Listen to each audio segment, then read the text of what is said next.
Welcome, everyone, to this edition of the Healthcare Labyrinth Podcast. My name is Marc Ryan, and it's a pleasure to be hosting this podcast, and I thank everyone for listening in each week. We're growing along the way, and I very much appreciate that. Launching a podcast, early on, the number of listeners is pretty low, but week by week, we get additional listeners along the way. We're introducing some music and some ads coming up shortly. But I really, really do appreciate the listenership we have out there. And again, it's growing week by week. I wanted to start out, as I normally do, talking about the Healthcare Labyrinth website at healthcarelabyrinth.com. We'll quickly go through this. In the future, this will be covered by an ad. But basically, we have four things on that website. Number one, we have a daily weekday news feed where I peruse about 24 healthcare websites for the news of the day, and I summarize the most important articles out there with links and some summarization and commentary for you. So each weekday on a daily basis, look for that at the newsfeed tab on healthcarelabyrinth.com. We also do twice a week a blog at the blog tab on issues of the day. So check out at the blog tab at healthcarelabyrinth.com on Mondays and Thursdays, usually. And last, we do a weekly podcast. You're listening to it now, so you're either listening on healthcarelabyrinth.com at the podcast tab, or you are listening on leading podcast websites or applications out there in the mobile world. And we appreciate that as well. And that's once a week on major issues of the day as well. And lastly, you can also purchase my book at healthcarelabyrinth.com at the book tab.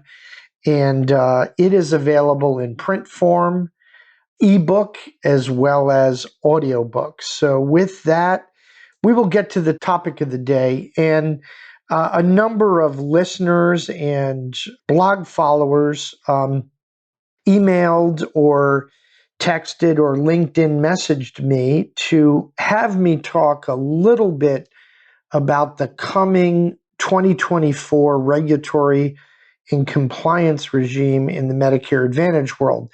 And this really, I think, was brought about by a couple of different things. Back in November, I wrote a blog on what I think is a very, very terrible rule related to really diminishing the role of prior authorization in the Medicare Advantage world. I think that got a lot of people's attention. Then I also, podcast number 9, more recently, I did a podcast that said, is Medicare Advantage collapsing or simply adapting? And I talked about rate reductions and the rising utilization and medical expense in Medicare Advantage. And I touched upon regulatory changes in there as well. Again, talked about this rule related to prior authorization. And in a recent blog on just February 26th, I wrote about the sort of regulatory trends out there. So people have asked me to sort of incorporate all of these things basically into this podcast that we're talking about, sort of regulatory and compliance trends in Medicare Advantage in 2024. So let's first sort of review what's going on right now. So as everybody is aware, program audits by the Centers for Medicare and Medicaid Services usually start early in a calendar year. I would argue that this is sort of quite early because a number of health plan friends out there have warned me that MA audits are already in full swing. In January, notices were issued for program audits, which is relatively early. It's not, unforeseen. We've had audits start in January in other years, but certainly a number of people have called me and said that plans are now in full swing pretty early, and those audits came out right in January. What's a little unique this year is that CMS had announced that in addition to what you think of as regular program audits, you are also having additional supplemental ad hoc audits, I call them ad hoc audits, concerning this new 2024 rule that I talked about in a blog and in a podcast. And I'll go sort of deep into that shortly. But this is the rule, the 2024 rule related to really diminishing the role of prior authorization in the MA world. And so these ad hoc audits, in addition to the regular program audit protocols, will be looking at how plans have implemented these 2024 prior auth and utilization management changes that were in that 2024 rule. This, to me, is entirely unprecedented for CMS. First, I will tell you that historically, I've been a big fan of the Centers for Medicare and Medicaid Services. I think they've brought a discipline and accountability to the Medicare Advantage plans that really didn't happen in the past. And that has actually meant some positive benefits in terms of growth and enrollment and the ability to earn great margin. And so I've always been a friend and defender of CMS along the way. It doesn't mean I've agreed with everything they've put out there, but in general, I've always felt that they've been reasonable and that they have tried to bring that accountability, and health plans should actually be thankful for that, because I'm not sure the Medicare Advantage world would be where it is today without that accountability regime. At the same time, in the past couple of years, I've not been as friendly towards CMS. I've seen some things that they've done that I thought were incredibly political, including the RADV rule, as well as this new prior authorization rule that I think are really, really bad for the industry. I think they're actually, without perhaps knowing it and really reacting to the politics of the day, and frankly, to a very aggressive provider lobby from the AMA and the American Hospital Association, that they are unknowingly putting a stake through the heart of MA. Now, MA may survive, I argued in a recent podcast, but what they're really doing is putting a stake in the heart of all of those lower and lower middle income people that rely on very strong benefits in MA, because the RADV rule and the prior auth rule is going to create a paradigm where benefits are going to have to be diminished. And that's really unfortunate. And I'm not quite sure that CMS right now quite knows what they're doing, although, as I say, I've been a defender over the years. So let's talk about, in terms of the fact, everybody sort of knows the program audit protocols in general. Again, I'm a defender of that overall program audit regime and the program audits that occur year to year. They've come pretty tough, obviously, but they've worked, I think, pretty well and brought a discipline to the MA world. But let's talk a little bit about this, PA rule that they are now conducting ad hoc audits on. And let me explain for plans out there that this is not just about plans that have been chosen for the regular program audit. Those plans are going to get the ad hoc audit as well, reviewing the 2024 rule changes related to PA and UM. But there are other plans not subject to a full audit, perhaps that just recently got an audit or maybe getting one in a couple years. But those plans will be subject only to the ad hoc audit on the 2024 rule. And this creates a very risky dynamic for for MA plans. So let's talk about this rule for a second. So number one, in general, the new rule requires plans to use just the traditional Medicare fee-for-service program coverage criteria, which are known as the national coverage determinations and local coverage determinations criteria, instead of MA's own evidence-based criteria. Usually plans will develop evidence-based criteria based on literature and things like that and have some internal policies, but they also subscribe to leading evidence-based criteria out there. For example, MCG's CareWeb QI or Change Healthcare's InterQual Connect criteria. And these are two leading outside evidence-based criteria that are very reliable, and plans historically have used them. So generally speaking, as I note, only the fee-for-service NCD and LCD criteria and other rules related to the benefits and so forth related to the traditional fee-for-service program can now be used, and this outside criteria or homegrown evidence-based criteria cannot be used. There are a couple of exceptions to this. If a NCD and LCD is not fully developed yet, plans can supplement by using outside criteria, but by and large, plans are going to be limited to NCD and LCD criteria and other rules related to the traditional program. I would note, as I referred to before, that the health plan lobbies really failed here, and the victors really were the provider lobbies who wanted to see this change come about.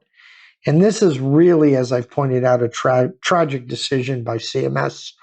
I believe over time, it will lead to huge cost increases in the program, MA, and likely Medicare as a whole. The coverage criteria that NCD and LCD represents is really meant for retrospective claims payment.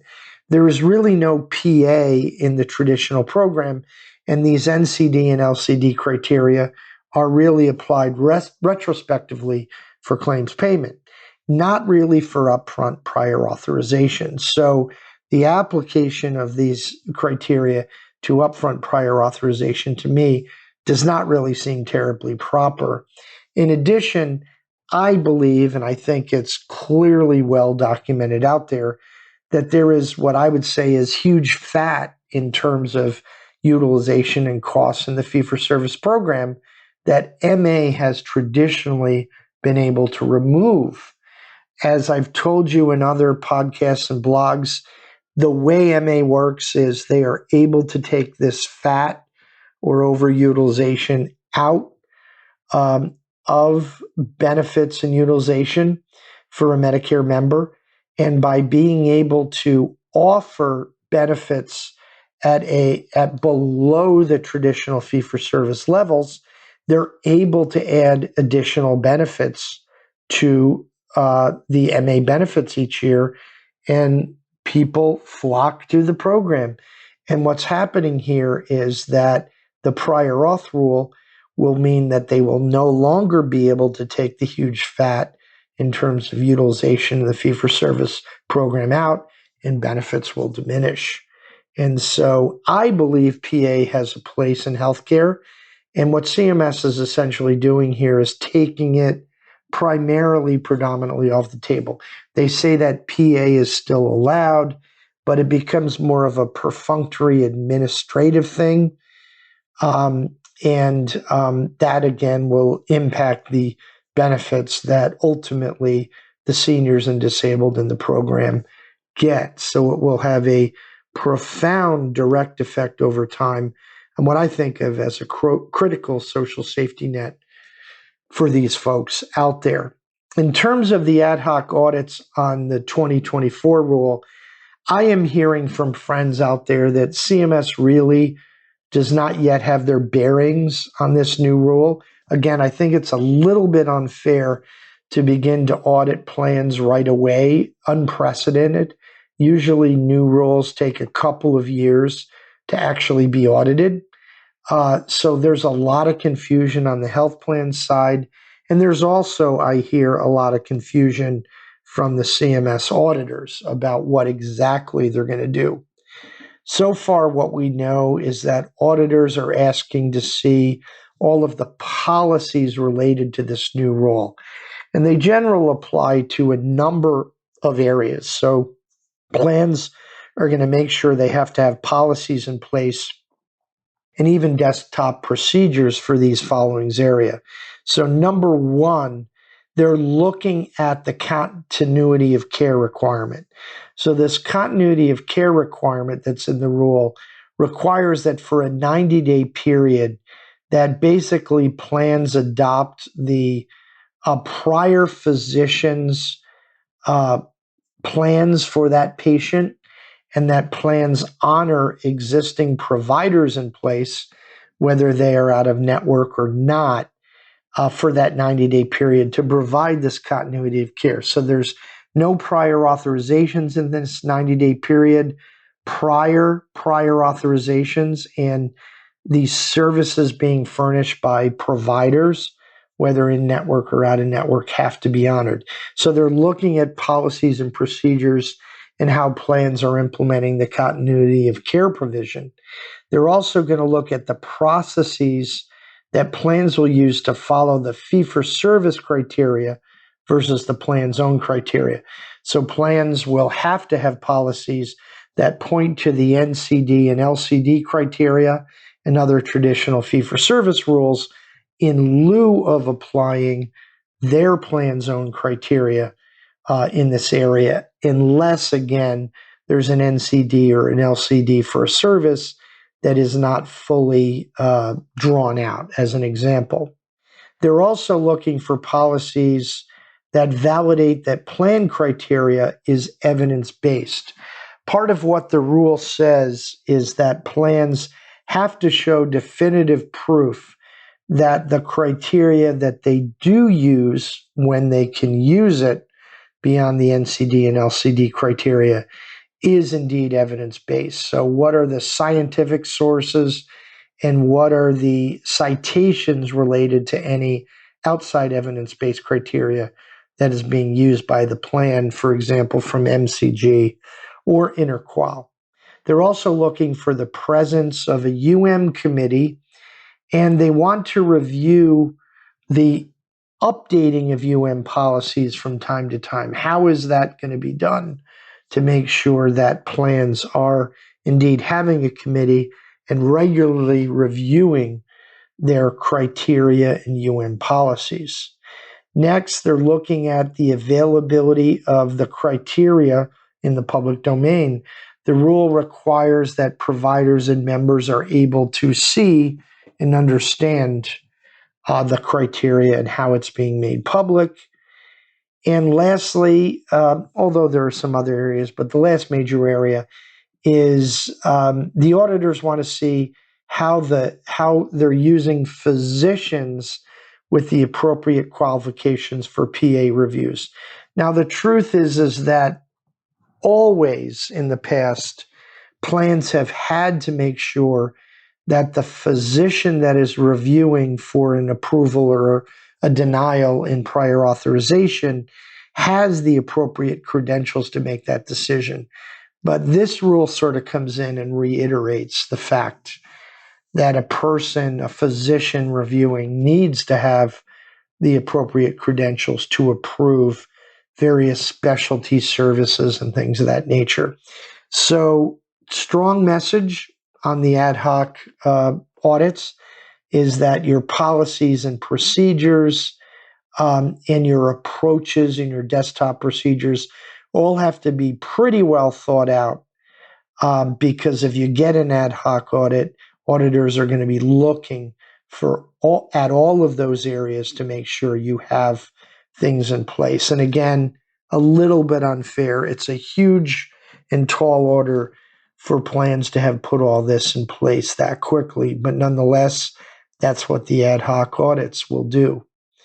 During these ad hoc audits as well, beyond looking at policies and procedures and the framework to fulfill the 2024 rule, CMS will also have physicians from CMS and outside organizations reviewing the denied prior authorizations for the period of the audit.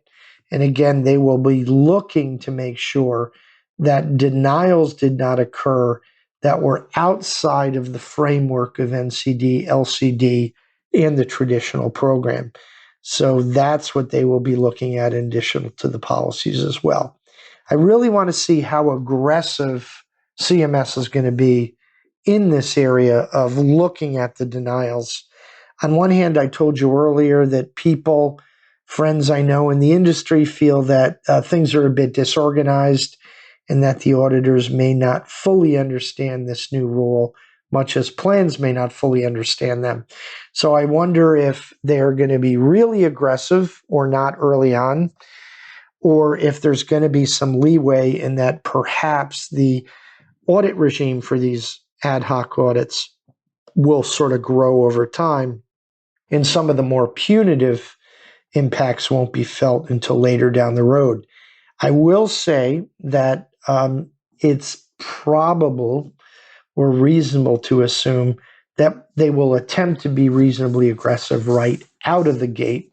Number one, because they said they were going to audit right away on these rules. So they sort of went out on a limb on that, and they need to abide by it. But more importantly, the provider lobby, the hospitals and the physician groups are looking very closely at this, and CMS could have huge egg on their face if they are not aggressively auditing plans in this area. We've already seen headlines where plans have raised issues to CMS about whether plans will fully comply with the rules that were laid out in the 2024 rule.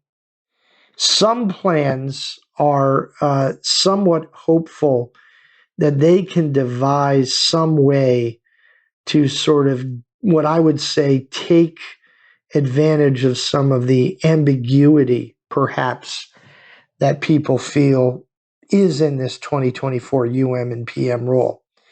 And so on that note, many have asked me my view on whether plans can use their own evidence-based criteria in addition to the NCD and LCD information, as well as the general traditional fee-for-service requirements.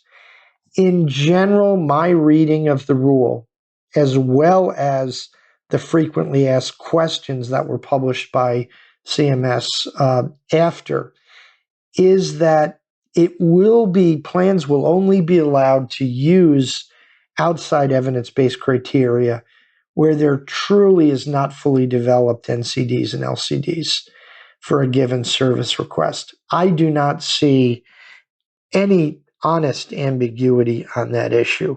I know plans would hope that they could devise those strategies and use their own criteria in certain cases, but I frankly, unfortunately, don't see it in that rule. And I think CMS is likely to take that position that the criteria are fully developed, except in very, very specific cases of perhaps new NCDs or, more importantly, new LCDs out there.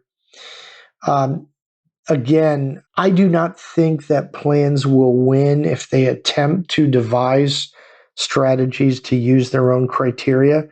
And I'm going to really sort of now point to two areas that I think the rule is pretty clear about not being able to use outside criteria, and actually where plans may want to attempt to use it.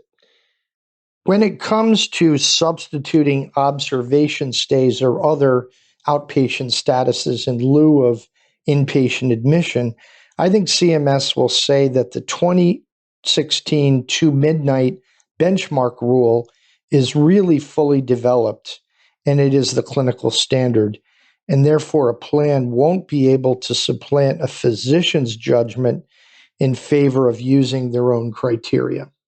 Let's talk a little bit about that 2016 rule here, because I do think it's pretty firmly developed. The 2016 rule leaves it to the physician to really determine whether inpatient admission is needed in the fee-for-service world. And there are sort of three tests here. The first test is, does the physician expect the patient to require medically necessary hospital care spanning at least 2 midnights? So if the physician believes that, that would constitute the medical necessity for inpatient care.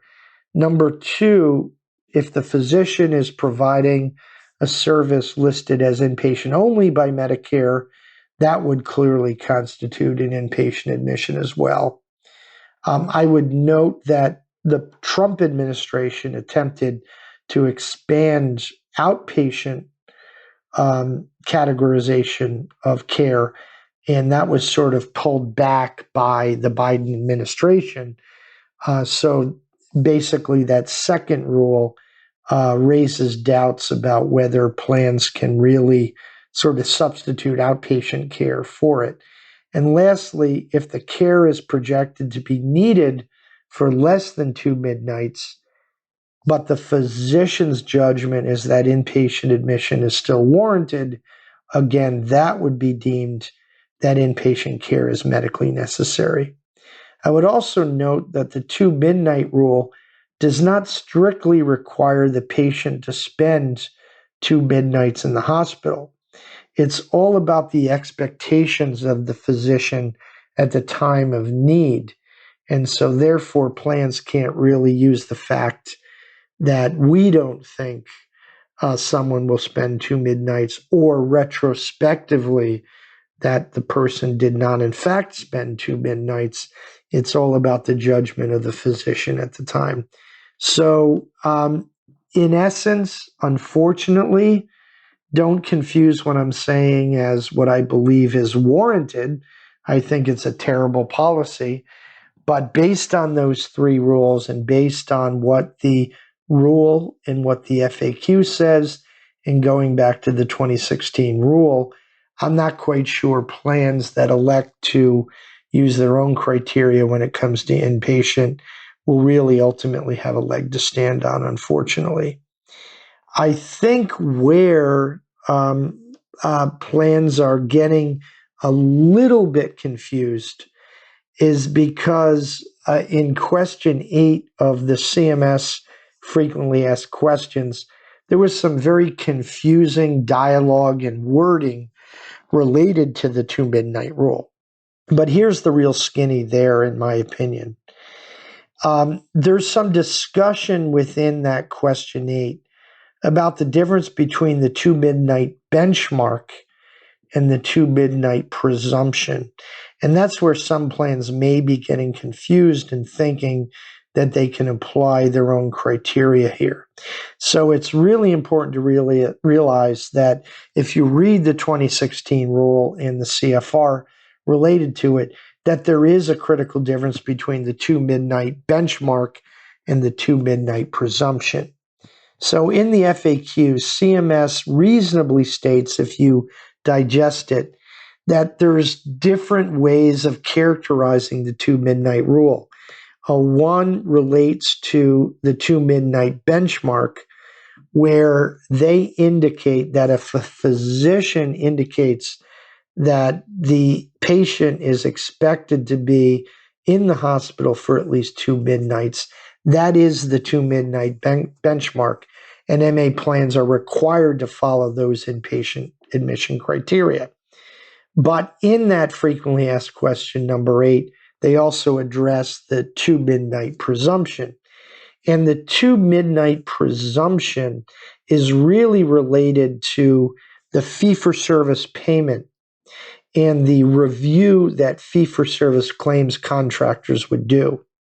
The 2 midnight presumption is that all inpatient claims that cross 2 midnights follow that inpatient admission order are presumed appropriate for payment under Medicare Part A and should not be the focus of medical reviews by that fee-for-service claims contractor.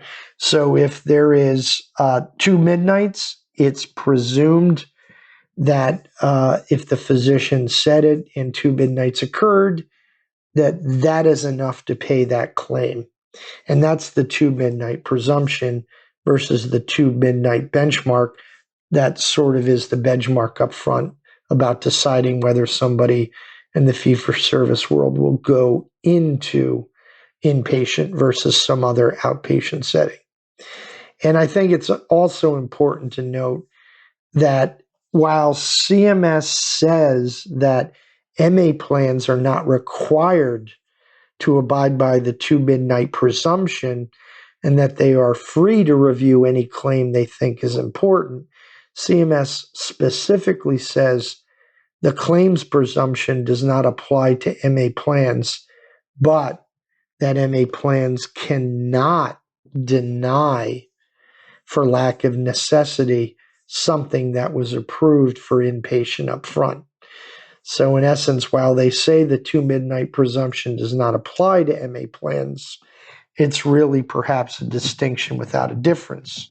They cannot actually deny those claims based on the fact that they are now mandated to automatically authorize if the physician indicates that there's a probability that a person will stay for at least two midnights, or there's some other medically necessary reason to have inpatient over observation as well. So in summary, what can MA plans really do here? Well, as I say, I do not believe plans really have a leg to stand on in terms of denying inpatient care versus, say, observation stays, given the new 2024 rule. I believe that the physician determination is, in fact, evidence-based criteria, and therefore plans could not really deny. Now, notwithstanding everything I've said here, if I were an MA plan, what would I do? Well, I do think I would continue a thorough medical necessity review using outside criteria of these observation versus inpatient cases. Again, while I do not think a plan can override the physician either upfront or on claims review if the right order in medical record documentation is there, which is required in the rule. But if it is not there, I think under these reviews, a plan could still deny an authorization for inpatient care if the physician does not supply the necessary information. It means simply the medical necessity documentation isn't there. To me, that's very perfunctory and reasonable for a plan to do. But if the documentation is present, I still would do the thorough review using the outside criteria, even if you may not overrule the physician, because over time that would provide a body of evidence that the MA plans collectively in the future could use to help change this very terrible CMS decision. The difference between the plan recommendations against the physician requests could be tied to claims over time.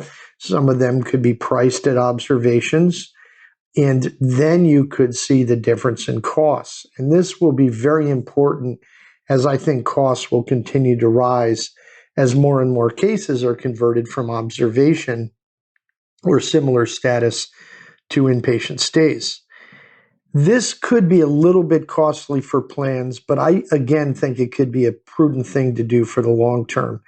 Document and then analyze the difference in costs. Why is this perhaps important? Again, bad rule, but I think there's another thing that plans could eventually use in their favor. A majority of doctors now are owned by hospitals and health systems. And even the Biden administration is upset by a lot of these kind of mergers and acquisitions and acquisition of physician groups. So there is an issue out there, even among Biden himself and the administration. And, you know, if a majority of doctors are owned by hospitals and health systems, doesn't it make sense that that doctor's employer, the hospital or health system, is simply going to order that doctor to say that inpatient is always needed?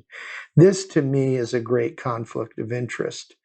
Further, you know, in essence, this rule, we really no longer have managed care regarding prior auth. We have basically a physician-driven framework, and that really makes MA plans more of a simple administrator on these issues of prior auth and decision making, as the MA plan then can only confirm the presence of diagnoses or other medical criteria is present and ensure that the furnishing of a service or a benefit is medically necessary only against that fee-for-service standard, or perhaps for a supplemental benefit.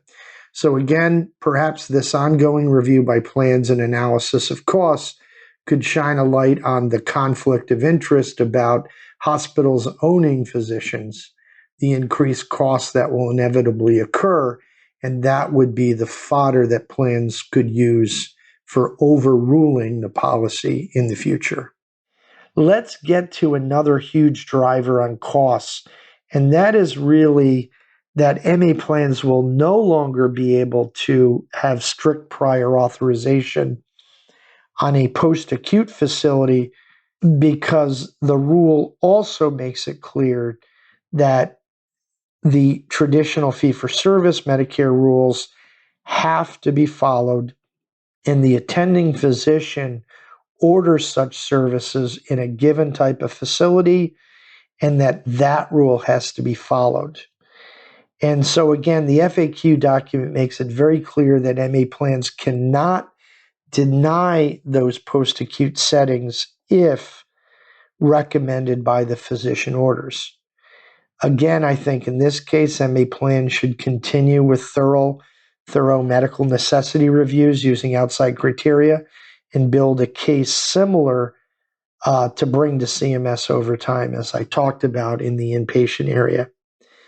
One other cost driver here is MA plans must approve in a prior authorization request for a course of treatment that is as long as medically reasonable and necessary to avoid disruptions of care.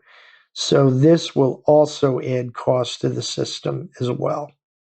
A last major area of cost driver I mentioned before was the fact that MA plans must provide a minimum 90-day transition period for new enrollees into the plan.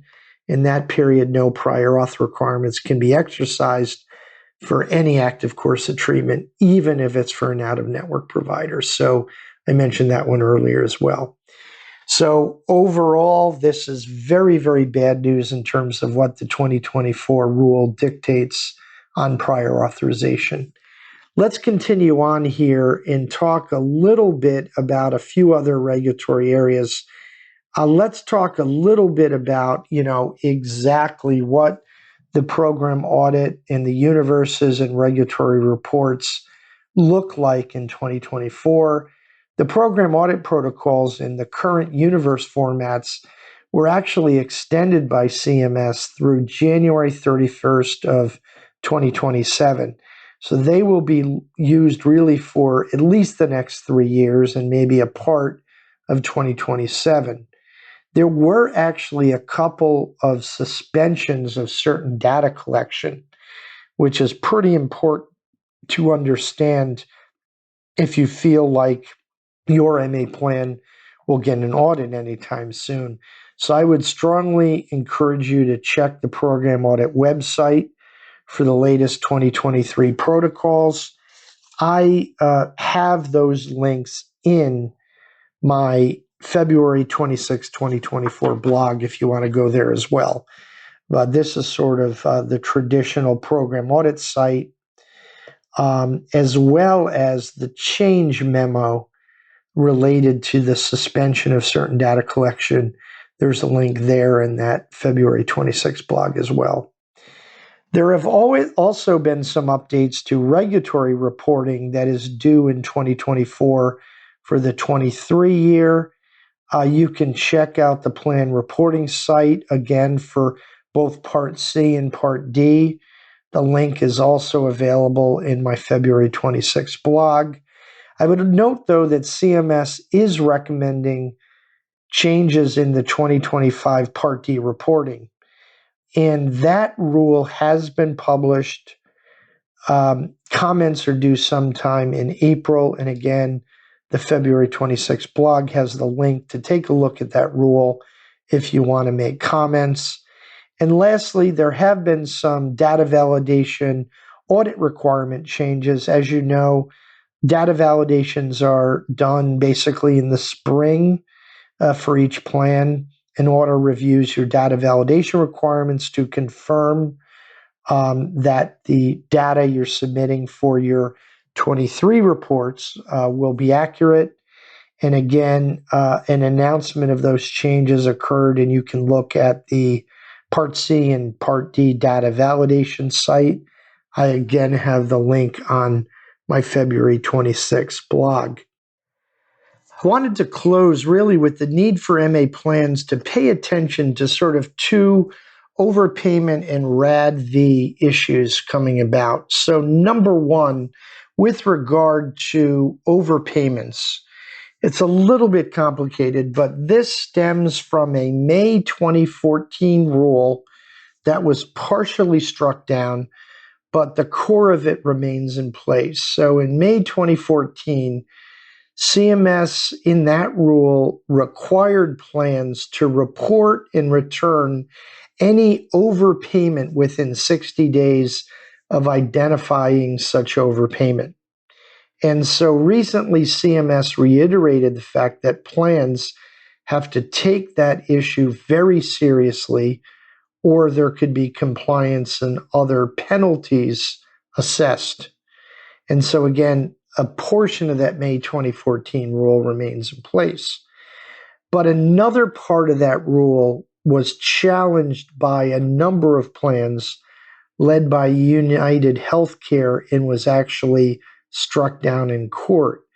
The provision in that rule that was struck down and removed, while the rest of it remained in place, basically required plans to essentially be at risk for overpayments that, quote, should have been determined through the exercise of reasonable diligence that a plan had received an overpayment. United Healthcare and other plans won on the merits in court, removing that provision because it does go well beyond reasonableness. And again, a federal district court struck that down, but otherwise the core 60-day requirement for reporting and returning overpayments remains in place from the May 2014 rule. CMS did propose a revision of that rule in December of 2022, where it sought to clarify the provision that was struck down by court. And that new rule would say that an MA or Part D plan would have identified an overpayment if it acted in reckless disregard or deliberate ignorance of the overpayment. So CMS is trying to come back and form a middle ground between what it had proposed in May 2014 when it was struck down. So we don't know when that provision will be finalized, but that could come up again in 24, which would expand the overpayment rule.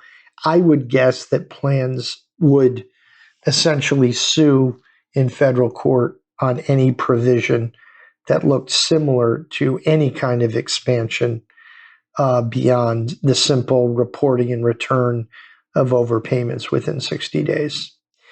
The next area is, of course, the 2024 RADV rule. I will say that Humana wisely has challenged the finalization of the 2024 risk adjustment data validation rule. The rule would subject plans to ongoing review of risk adjustment submissions and require plans to submit evidence, for example, charts and other data, justifying the disease states or conditions that it submitted for its members that led to risk score increases for its members. Errors from those audits would be extrapolated across the entire membership and revenue of the plan and result in huge penalties. The rule also allows it to be retroactively implemented back to the 2018 contract year. And finally, the rule does not include a fee-for-service adjuster, which CMS had previously said was very important. The fee-for-service adjuster would recognize differences in coding between Medicare Advantage and fee-for-service. So again, Humana is wise to challenge the rule on a number of grounds. But at the same time, it's going to be very, very important for plans to, one, monitor what's occurring with this rule in the courts.